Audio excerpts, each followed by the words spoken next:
Greetings, sir and sirettes, and welcome back to From the Depths with me, Lathrix, and welcome to our newest vehicle.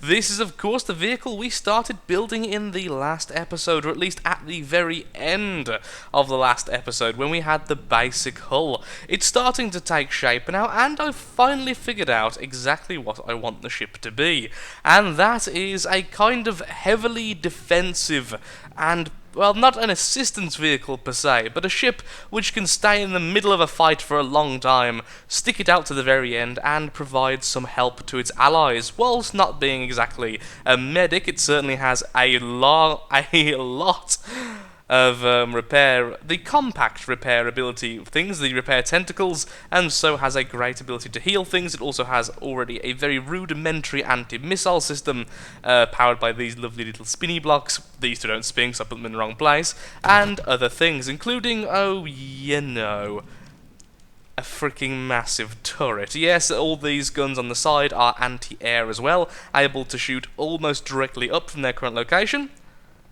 There we go, look at that! There we are, straight into the air. Not exactly the most accurate things, but accurate enough, and actually it does help to be a little bit inaccurate versus faster flyers anyway. So, that's kind of what the ship's become. Now, originally, I did actually have a drone. Not the Rotfly, but the Botfly. I have actually made a new drone ship. However, upon testing it against an enemy, well, having so many rapid-fire guns, particularly inaccurate ones, made using drones as well kind of a problem. I find when you're using drones, the two weapon types you can use a lot more safely with a lot less programming and silly, you know, blocks, command blocks and other such science to make sure protection is kind of there for your poor little drones, are missiles and lasers, because lasers instantly hit the target and missiles can be very easily done so they only hit a target as well, or at least attempt to, and won't get in the way. You see in front of you Pod 2, an additional little thing. Okay, so yeah, we're going to be finishing off this ship. There's not much really else to do. It needs a propulsion system. I've gone away from the rudder from before because, well, on such a large ship and so much metal, it's going to need a huge paddle on the back to actually do that, and it just looked silly because I had a little test one. I just didn't like it. I also need to do shielding quite heavily because, well, we need shielding on the ship. I am tempted to go down the route of the paddles, but maybe have them here instead. Have two, one on either side, one here, one all the way over here, but I'm not too sure. Or perhaps even four small ones, but then that would require turret replacement, and I actually do quite like where these are. Now, some of you may know some of you may know these turrets from elsewhere. These are the turrets which were on the E. coli, the original E. coli design. These are the anti-aircraft turrets from the side, which do extremely well in certain situations, so even those could be improved. So I'll be right back. I'm just going to go ahead and start messing around with the propulsion systems. Well, that's two elements finally sorted. We have the propulsion systems and the very basic shielding now down. I'm not 100% happy with the shielding, but I'm happy enough. And also, upon seeing this thing move, for its size and for the amount of engine power we do actually have, because of space constraints in the hull there with the laser system, which I'm planning to expand very, very soon, I am actually pretty happy with it. It could be better, but honestly speaking, it's turning out pretty well. This is going to be a very annoying ship for the enemy to take out, and that's kind of the entire point. So, what remains is, do we want to add anything more? Is there a weapon? Is there just anything at all which I want to add more? Now, I very well could add torpedoes to the front, since I have made this little space here. Now, this space here is actually mostly for buoyancy and for acting as a very odd keel, which works surprisingly well. But I'm not sure if we could perhaps fit in there a very simple torpedo, which would be quite easy to do. We could actually have 3 torpedoes, and one there, then a huge section here, to fight off some of the water-bound enemies. But of course, it's the airborne enemies I'm mostly scared of, so that doesn't actually really feel like it's a necessary thing. Although I think I'm going to do it anyway. I think I will do it anyway because it's not difficult to set up a a torpedo system. It doesn't take long at all, and we can of course benefit from it if the enemy do so choose to send flying enemies, so waterlogged enemies at us. Now this is actually a separate buoyancy tank, purely because I note that I don't want this thing suddenly sinking, so almost everything in the ship is sectioned off. So 1, 2, 3. Yeah, that'll be a big enough. Oh no, come out the edge there, won't it? Want it in the middle, which won't really exist here. Okay, we'll need to just make a little bit of an alteration here by running the metal along here. See, I like the overlap because it makes me think of a turtle. That's kind of. I'm thinking I'm probably going to call this something based around a turtle or a tortoise or whatever I want to call it. So what I'll probably do is just put down some metal here, just so it's a middle section, and then we can have the missile itself come out there. And that would almost look like the tortoise's claws, the tortoise's claws, the turtle's claws, whatever. So back in a second again. So I do think now we are basically ready to start pushing forward to get our lands back and to get some extra territory from the Deepwater Guard. We're going to be going along the main channel here, which we've kind of been avoiding recently. I had one little fight just then off camera against a small enemy force. It wasn't anything particularly difficult. It was one of the Drake squadrons, and the anti-air turrets worked perfectly.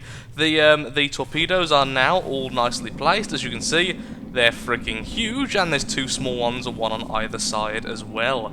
All, of course, set to only fire if the presence of a underwater or low in the water enemy is present, so no airborne and every other silliness will actually get us to fire. No wasted ammo and all that, since this ship is mostly being powered from ammunition processors, so I will be using up metal to fire. So, back in a second when something interesting happens. Before I forget, we are also flying a new flag, the symbol of Nurgle himself. So not only are we revering him in our colour scheme, we now have his symbol flying proudly on our vehicles. But of course we still have my lovely profile image as the actual counter. But still, I just didn't think it really suited the flag, since flags are normally more symbolic, more symbolised. So to simply have my face on every single vehicle was getting a little bit odd. Here comes quite a weak enemy. It seems like it was one of the enemies simply defending the tile by default. But it will, of course, be a good chance to make sure everything's working correctly, which tends to be difficult to figure out unless you actually see the ship or vehicle or whatever in action. Okay, the torpedoes were launched. Wow, these ones are quick. However, no, they haven't run out of steam. No, they've just come out very quick, then it slows down. Then the bigger ones are faster. Oh, well, maybe I should actually watch the action. So the pink shots are from the main cannon, the large cannon in the centre. The smaller shots, as you can imagine, are from the side weapons. And, well, yeah, but that was a strength 10, of course. When we're going to be fighting much stronger enemies, the main enemy I'm really kind of scared of is going to be, as always, the mighty coffin nail. But I am confident we will be able to deal with it because of the long range of the main weapon. The torpedoes took a long time. Oh, well, at least they exploded correctly. Oh, look at that little one rolling over it. Oh, it made it. Oh, you are a trooper. Okay, back in a second. I'm hoping we can get that resource zone by today.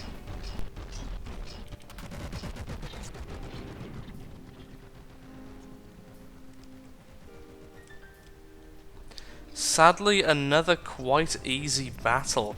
Now, one thing did make me kind of scratch my head just then. This is, of course, the enemy resource gatherer. It's that one of those missiles looked like a missile, which is curious because I have... I know what I've done. I forgot that mirror mode doesn't mirror when you are altering things like missiles and such. And what I've done is I've made one side a torpedo and the other side has remained a missile. Now, these are the big torpedoes. I'm hoping these will do quite well. Oh, they were knocked out by something else falling off because of the proximity warheads. That is annoying. Because those things are loaded. Don't they have... I forgot how many warheads they have, but enough. Really to do a lot of damage. And sadly, that is one of the problems with proximity warheads. Even though they're great to use with fragmentation, They're kind of insane. Oh no, they're not actually warheads, are they? They're just elements. Proximity fuses, proximity... Maybe having two of them didn't help as well, being shot at the same time. Actually, I've learnt my lesson about that. I should make those staggered.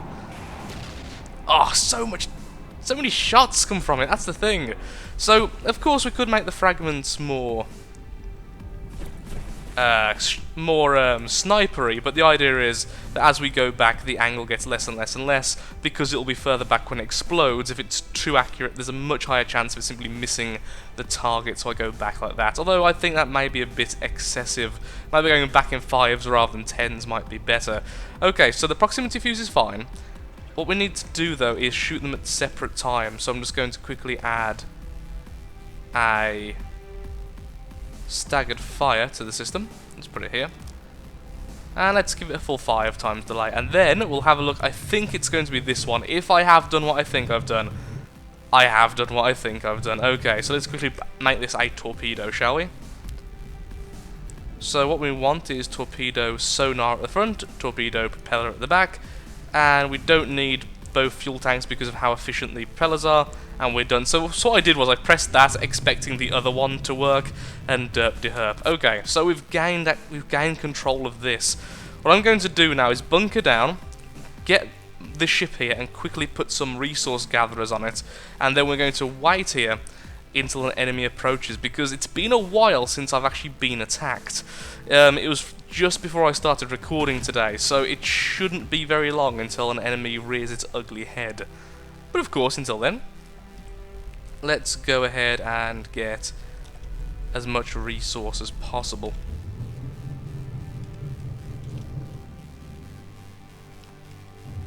Now, discount as being underwater. I tried to make this one very close to the water, as my ship's normally very much out. No, these are all above. Yeah, okay, I'm going to have to put them somewhere a bit stupid, because who doesn't love drilling into their own propellers? I think it's working though. Oh, this is only a crystal one. Well, regardless, it's now kitted out to do just that, and crystal's still a very good tool when you're bribing people. While we are waiting for the Deepwater Guard to get some courage and attack us once more, which really should be very soon, I would like to show you my newest drone, which I'm going to... Oh, I can't quite release it, so I have to change all the command blocks. So yes, well, let's look at it. Yep, my newest drone, the replacement to the Rotfly. This is the Botfly, which of course is even more disgusting and horrible, really. And essentially, it is just an armoured up Rotfly, except for it does not rely on aileron, oh, I hope I said that correctly, aileron rolls or barrel rolls for its turning. It is completely left and right thruster based, meaning that it is a lot more stable when it's in the air. It can also get into the air a lot quicker, and as you can probably tell by the fact I called it armoured, it's much better at surviving shots. In fact, it does quite well. It can survive quite a bit of punishment before being taken out of the sky. It has a couple of healing tentacles on the side, and a few healing bots kind of hidden here and there inside, like the ones over. Where are they? There are three healing bots in this. I just don't know where they are anymore. But I would like to show you this because A, of course, this means I've got a new drone to use, but B, I actually haven't set this thing up yet in terms of its mines, which it has more of, which it drops in a succession. So multiple are dropped, one dropped, then the others dropped, then the others dropped.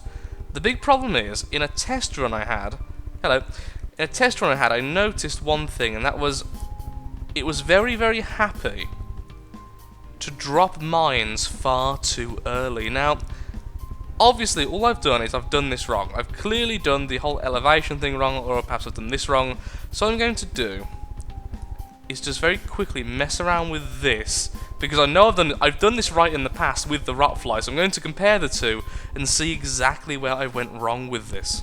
Okay, not long after my experimentations with mines, an enemy is coming to attack us. Now this is a... Oh, that's odd, it's away over there. But yes, it is a strength 40 opponent. It comes with a paddle gun, 2 small ships, I'm not sure what they are, an urchin and another urchin, and the ever annoying flying squirrel. So I finally thought of a name as well. We're going to be calling it the Snapjaw. Since I kind of thought it looked like a turtle anyway, may as well call it a Snapjaw. Okay, Begin battle.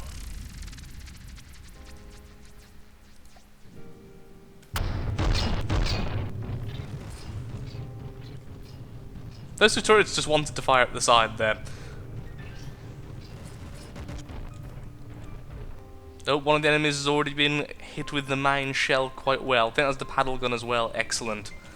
Against lightly armoured opponents like these, I can't imagine the turtle doing too badly.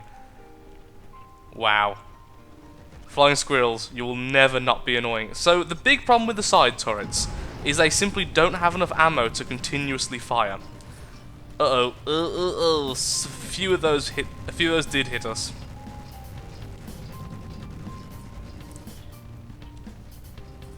That's quite an easy clear up there. The anti-missile's doing a good job. I'm very glad I upgraded it, and must be said, only a few of them are actually managing to end on us. Where is that annoyance? Actually, where is the annoyance? Oh, there it is. Hello.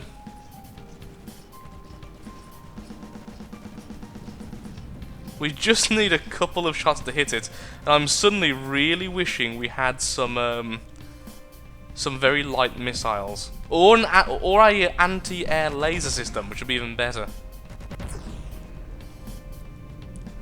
They're trying to guess where it's going to be, and it's just not happening. I also need to set up some spare AIs. Ooh, my engine's not good enough. Oh no. Oh, there we go. Finally, bang, and the enemy is finally crushed.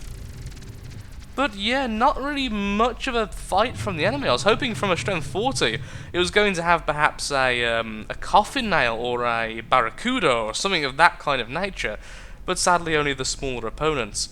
Either way, it did show us we could do pretty well, but it did also show us the weakness against fast-moving targets. But of course, the flying squirrel is ridiculously fast. Okay, so things I need to improve on. We should have a separate mainframe for these 4 guns to help prioritize airborne targets. That's one of the big upgrades. Second upgrade, I simply need to extend the engine by a few pieces. That's all. At the moment, it's very stubby because of lack of space. Oh, and in case you were curious, what the hell? Airship gantry. What on earth are you? Rotflies, where are you, buddies? You're the Drake. There's one of the Rotflies. I had 2 Rotflies a second ago because I was testing on one of them. There it is, yes. So, like I was about to say, with the mine system, I have now fixed it. It now only fires underneath. I use the... Where are you here? This thing is way better than I thought it was. The enemy simulator. It basically turns an AI rogue when you turn it on and allows for various tests against your own ships. I was using the Rotflies to make sure that the mines wouldn't be dropped unless they're over them, since of course my new drone would never really be above the Rotflies. Even though it did go up faster, it just, yeah, basically, you get the idea. They no longer blow up the ship they're on. Hurrah. There's this here as well. This is the Steady Buffalo. Okay, we're going to collect all these together, the 2 Rotflies and the Drake, and we're going to go and have a look at what on earth this is. The sad thing is, this little drone fleet here is technically my first airborne fleet in possibly months, and it consists of 2 Rotflies and a Drake. At least the Drake is pretty, if stolen. It kind of dawned on me on the way here that we are actually going to be fighting several enemies on the way, because, well, these tiles are still protected, they haven't been destroyed yet. So we are going to have to fight our way. So I am bringing the Moray along with us so we can fight our way through the Strength 18 next door to have a look at exactly what that weird structure actually is. There we go. Well done, Rotfly, you useless little buggers. Oh, I love them. They're so cute, though. It's like the most simple thing you can build. I mean, actually, I did some testing, and the wings actually completely useless. Don't need them at all. That's why the new drone doesn't have them, because of the blade system we use for turning. Yeah. It just felt weird having a flyer with no wings. Come on, Moray, we need your help, buddy.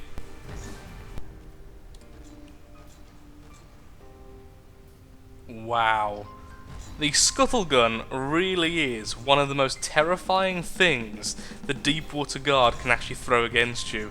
Regardless, we're now watching Deepwater Guard fighting Deepwater Guard as the Moray goes against a Scuttle Gun and maybe, is it an urchin? Yeah, and an urchin. It's that volley of shots, it's really, really impressive. The amount of damage that can be dealt is just unbelievable. However, of course, the Moray is the superior in terms of both cost and engineering. It's just the fact that the Scuttle Gun is such a low-tier vehicle, according to the game, and gives so few points to the enemy fleet, to the enemy squadron, whatever you want to call them, that it is just terrifying, because I have once had a fight against 4 Scuttle Guns, and the first volley absolutely obliterated part of my ship. Now this, of course, was a while back and not in this campaign, but still very much terrifying. Well, now that's done. I think the Moray should go and figure it out, because two things. First of all, I think it's earned the right to be the thing which finds out what the hell this is. Second of all, it's a lot easier to take off one AI rather than several. And I'm also hoping this thing can't actually fight back. Okay, battle commence.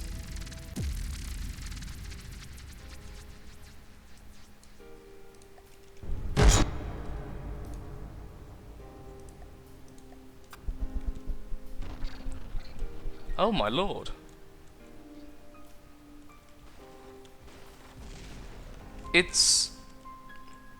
Oh, it's a Moray being constructed. Oh, that's awesome.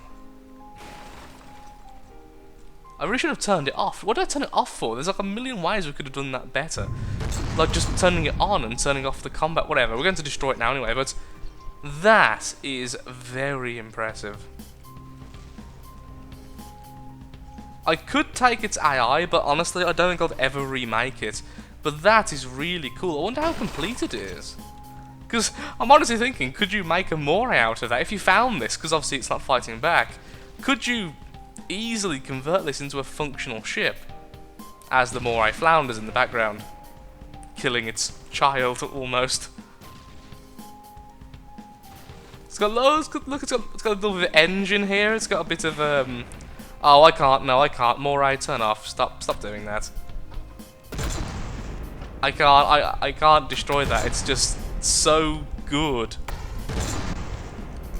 Okay, I'm gonna have to destroy some blocks here so I can actually get out while we're on our side. Thank you. Oh, of course, the Moray has several AIs, doesn't it? I forgot how to do the thing with all the AIs at once, so I can actually turn the guns off. There we are. It was C. So everything is off now. The Moray is completely offline and is going to flounder there. I'm going to go ahead and capture this. I have no idea where the AI is. I don't know how long it's going to take, but I just can't destroy it. It would be so wrong of me to do so, and it's so cool. I mean, even if I don't want to keep it, I could save the blueprint and then scrap it, and it'll be worth a fortune, because essentially it's an incomplete Moray, which is cool. Well, that was certainly a lot easier than the actual Moray. It just has one single AI segment right there. So let's just quickly save this airship gantry. I'm happy to keep that as that name. So we have this ship we can now scrap if we want to. Absolutely fantastic. Really is. Okay, I'm going to go and take over the small house as well, because we're here, so we may as well. Again, just for resources' sake, and the fact it'll be easier to actually just kill this thing this way than do what I was going to do. There's one. Is there two in the small house? I can't remember. Yep, there's two. One there, one there.